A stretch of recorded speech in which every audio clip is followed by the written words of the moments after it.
ये वेदांत का ही एक प्रकरण ग्रंथ है। वेदांत की जो टीचिंग्स है उसमें काफ़ी सारे एक तरीके के जो ग्रंथ हैं उसमें ये विवेक चूड़ामणि है, उसी में ही आता है। ठीक है, तो इससे काफ़ी कुछ सीखने को मतलब समझने को मिल जाएगा कि वेदांत कहते किसको हैं। ठीक है, इसके अंदर सबसे बेसिक तो ये बात है कि ये पहली बात तो कोई फ़िलॉसफी जैसी नहीं है। जैसे अपन जो भी यहाँ पर बैठेंगे बात करेंगे, सबसे पहली चीज़ है ज़रूर अपन को एक काम करना है, लेकिन इसका उद्देश्य ये नहीं है मात्र कि अपन को इससे कुछ वीडियो बना लेंगे और कुछ बात करेंगे थोड़ा सा किसी चीज़ के बारे में, या किसी चीज़ के बारे में हम यहाँ पर एक तरीके की इन्फॉर्मेशन लेने बैठे हुए हैं। ये एक तरीके का सेल्फ इंक्वायरी है, समझ रहे हो? सेल्फ इंक्वायरी का मतलब हम जो हैं अपने आप में, हमारा जो मन है, रत्नेश कौन है, मैं कौन हूँ, जो भी है, जो भी हमें लगता है कि हम ये हैं और हमारा जीवन इस तरीके का है, तो उससे रिलेटेड इंक्वायरी है एक एक छोटी से छोटी चीज़ पर, और जो भी हमारे मन में आती है तो उन सारी चीज़ों से होकर गुजरेंगे इसमें।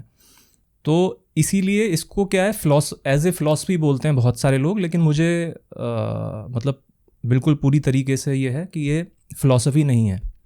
फ़िलॉसफी नहीं है क्योंकि जो हम हैं, हम अपने आप को एज ए फ़िलॉसफी नहीं मानते। हमारा जो एग्जिस्टेंस है, एग्जिस्टेंस इज़ नॉट फ़िलॉसफी। वो हमें दिखता है कि है क्या, वो हमें बाकायदा महसूस होता है। बाकायदा ये हो सकता है कि मान लो रत्नेश को प्यास लग रही है, रत्नेश बोलता है कि मुझे पानी चाहिए। अब इस चीज़ पर कोई बस इतना लिखे कि रत्नेश को पानी चाहिए, इसमें कविता भी कर सकता है, कविता संग्रह खड़ा कर सकता है, इसके ऊपर कहानियाँ लिख सकता है बड़ी बड़ी। इसी चीज़ को बहुत तरीक़ों से दिखा सकता है एक आदमी कि रत्नेश को प्यास लगी थी। वो फ़िलॉसफी हो सकती है, वो साहित्य हो सकता है, लेकिन ये ना तो साहित्य है ना फ़िलॉसफी है। जो रत्नेश को प्यास लगी थी एट दैट मोमेंट, मतलब उस क्षण में, उस समय रत्नेश क्या था, उस समय क्या अनुभव कर रहा था, रत्नेश क्या चाह रहा था, है ना? रत्नेश ने क्या क्या प्रयत्न किए, उसमें क्या क्या किया, उस रत्नेश किस किस चीज़ से गुजरा उस समय पर जब प्यास लगी, वो सारा जो जर्नी है एक तरीके की, वो जो इंक्वायरी है, वो जर्नी है, वो जो जिन जिन चीज़ों को फेस किया गया है, वो पूरा वेदांत है एक तरीके से, है ना? विवेक का चूड़ामणि का यहाँ सिंपल सा अर्थ है, विवेक मतलब वही डिस्क्रीशन। एक जो सामान्य अर्थों विवेक का लिया जाता है कि यार हम डिसाइड कर पाएँ कि हमें ये करना है या ये करना है। हमारे सामने दो चीज़ें रहती हैं हमेशा। तुम भी बता सकते हो कि क्या तुम्हें क्या लगता है, विवेक का मतलब क्या है, विवेक या डिस्क्रीशन, जो भी लगता है। विवेक का मतलब वही है कि आपकी जो समझदारी है, मतलब वो डिफरेंट डिफरेंट हो सकती है, सबकी समझदारी अलग होती है। हम्म। आपकी समझदारी के हिसाब से जो आपको बेहतर लग रहा है, मतलब लाइफ में कई एस्पेक्ट में बोल सकते हैं उसको, जो आपको बेहतर लगता है वो आप करते हैं अपने विवेक के हिसाब से। तो वही है कि आप एक इंडिविजुअल पर्सन की समझदारी ही उसका विवेक है। वो वेरी करता है, विवेक किसका विवेक कैसा है वो सब पे अलग अलग वेरी करता है। तो हम्म। यही विवेक है ये कि मेरा विवेक कुछ और है, तुम्हारा विवेक कुछ और होगा। हम्म। ठीक है, दरअसल एक ही चीज को लेके। यही बात पिछली बार दीपक आया था एक, तो उसने भी सेम बात बोली थी कि सबका विवेक अलग अलग हो सकता है। मेरे हिसाब से ये सही है, तुम्हारे हिसाब से ये सही है, लेकिन इसीलिए इसका नाम विवेक चूड़ामणि है। चूड़ामणि का मतलब है कि मतलब जो विवेक में भी सर्वोच्च है। यहाँ पर जो सारे जड़ है फसाद की, हर किसी के जीवन में और हर किसी देश के अंदर और हर किसी राज्य में, इंडिविजुअल से लेके जो एकदम ग्लोबल स्तर तक पहुंचती है, वो यही है कि हर किसी का अपना अपना विवेक है। हर किसी की एक ऐसी इंडिविजुअलिटी है जिसको लगता है कि ये सही है या फिर ये गलत है ना? वहीं से आदमी डिस्क्रिमिनेशन शुरू कर देता है। उसकी डिस्क्रिमिनेशन की वजह से सारे उत्पात होते हैं।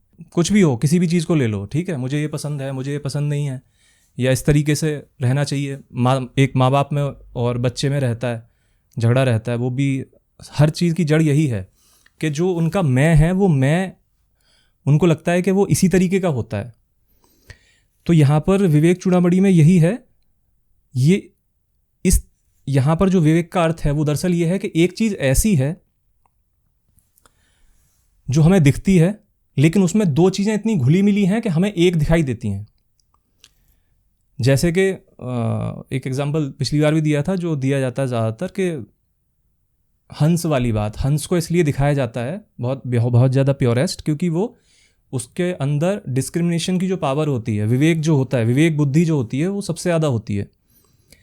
और उसके अंदर क्या करता है वो, ऐसा बोलते हैं, ऐसा प्रैक्टिकली होता है नहीं होता मुझे नहीं पता, लेकिन कि वो दूध को अलग कर देता है, पानी को अलग कर देता है, मतलब दूध में दूध निकाल देता है, पानी पानी रह जाता है उसमें, और इसलिए उसको बहुत ज़्यादा पवित्र और इस तरीके से माना गया है कि वो अलग कर सकता है, चीज़ों को अलग करके देख सकता है। तो इसमें विवेक का मतलब ये है कि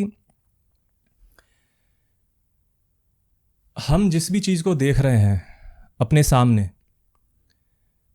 अब हमारे सामने बहुत कुछ फैला हुआ है, उस फैले हुए संसार के अंदर हम हर जगह मिले हुए हैं, हर चीज़ें हमें घुली मिली दिखाई देती हैं। तो उसमें असली चीज़ क्या है पकड़ने के लिए, असली चीज़ क्या है वो निकालने के लिए जिसका इस्तेमाल किया गया है उसको विवेक चूड़ामणि बोला गया है, कि जहाँ से आप असली चीज़ निकाल लो। असली का मतलब जिसके अंदर ऐसे समझो कि एक एग्जाम्पल के लिए ऐसा इसमें मतलब बोला जाता है कि 3 चीज़ें होती हैं, संस्कृत में उसको बोलते हैं, मतलब ये पढ़ाया भी जाता है काफ़ी पहले अपनी उस क्लास में, संस्कृत शुरू होती है, जानति इच्छति करोति। जानति मतलब कि आप जानते हो किसी चीज़ को, जानने के बाद आपकी एक अंडरस्टैंडिंग बनती है उसके, जो भी चीज़ें आपने जानी, फिर आप इच्छा करते हो उसके अनुसार, इच्छा करते हो किसी चीज़ को पाने की या किसी से पीछा छुड़ाने की।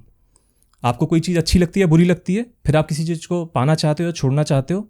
करोति यानी कि उसके लिए आप प्रयत्न करते हो, किसी चीज़ को पाना या छोड़ना उसके लिए प्रयत्न करते हो। और इसी तरीके से संसार चलता रहता है, आपका संसार। बाकी संसार की जब भी संसार बात करेंगे तो किसी और की बात नहीं हो रही होगी, बाहर वाले की, आपकी जीवन की बात हो रही होगी। तो इस समय क्या है कि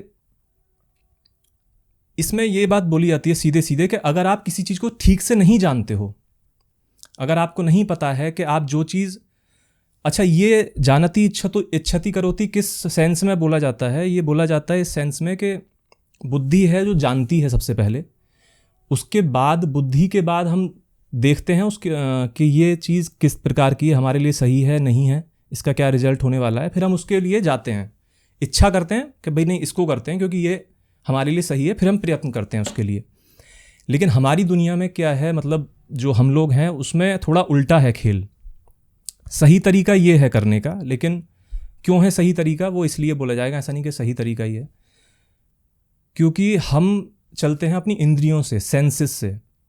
पहले हम सेंस किसी चीज़ को हम चाखते हैं, ठीक है, उसके बाद चाखने के बाद क्या होता है, हमारे अंदर एक प्रकार की सेंसुअल एक्टिविटी आती है, मतलब बहुत सारी किसी भी चीज़ को लेकर हम बोल सकते हैं। तो उसमें हम इच्छा हमारी होने लगती है कि हमें ये काम करना है। जैसे कि मान लो हमने मीठा चाखा बहुत ज़्यादा, हमारी इच्छा लगातार करेगी मीठा खाने की, भले ही से वो मीठा हमारे लिए बहुत ज़्यादा दुखदाई हो। तो विवेक चूड़ामणि में यही है कि आपको सही तरीके से पहले तो एक चीज़ को जानो। ऐसा भी हो सकता है कि आपने जो चीज़, जिसकी चीज़ के पीछे आप पड़े हो, उसका सही रूप ना पता हो आपको सबसे पहले ये जानना है कि आप जो कर रहे हो किस डायरेक्शन में जा रहे हो। ऐसा नहीं है कि तुरंत छोड़ देना है, कम से कम पहले जान लो कि हम किस डायरेक्शन में जा रहे हैं। एग्जैक्टली आपने अगर जान लिया किस डायरेक्शन में जा रहे हैं, इच्छति, फिर आपके अंदर इच्छा का जन्म होगा, वो इच्छा अपने आप आपको ले जाएगी जहाँ ले जाना होगा, आपसे अपने आप वो काम करवाएगी जो आपको सही में करना चाहिए। इसलिए जानना बहुत ज़रूरी है, इसी के लिए विवेक चूड़ामणि है, ठीक है।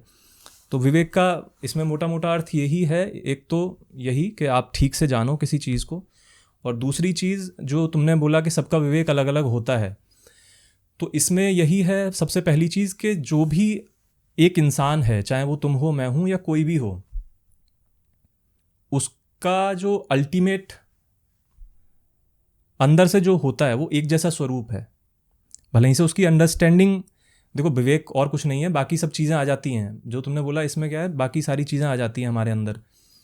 तुम एक परिवेश में हो, तुम्हारे माता पिता अलग तरीके के हैं, उनको अलग बीमारियां हैं, मेरे पिताजी को अलग बीमारी है, मैं अलग परिवेश में रहता हूँ, वो सारी चीज़ें मिलकर अब एक विवेक बनता है कि भाई मुझे गांव जाना है नहीं जाना है, यहाँ रहना है नहीं रहना है। ये तो छोटी छोटी चीज़ें हैं, हालांकि क्या करना है क्या नहीं करना है, तो ये सारी जो चीज़ें हैं ये एक अलग चीज़ है, लेकिन इन सब के पीछे एक मोटिव रहता है, एक अल्टीमेट मोटिव रहता है करने के पीछे, वो सबका एक ही रहता है। तो ये विवेक इसलिए है कि आपको कम से कम जो दो चीज़ें एक दिखाई देती हैं आपको, जो दूध है उसमें कितना भी पानी मिला हुआ हो लेकिन वो दूध ही दिख रहा है, तो आप उसको अलग अलग कर पाओ, दूध अलग कर पाओ, पानी अलग कर पाओ। ये मतलब इसका मेन उद्देश्य ये है। और जब वो दोनों चीज़ें अलग अलग कर लोगे तो इसमें मतलब विवेक का मतलब सिर्फ ये नहीं है कि दो चीज़ों में हमें डिफ्रेंशिएट करना है कि दो चीज़ें हमारे पास हैं भाई, एक सही है एक गलत है, ये नहीं है।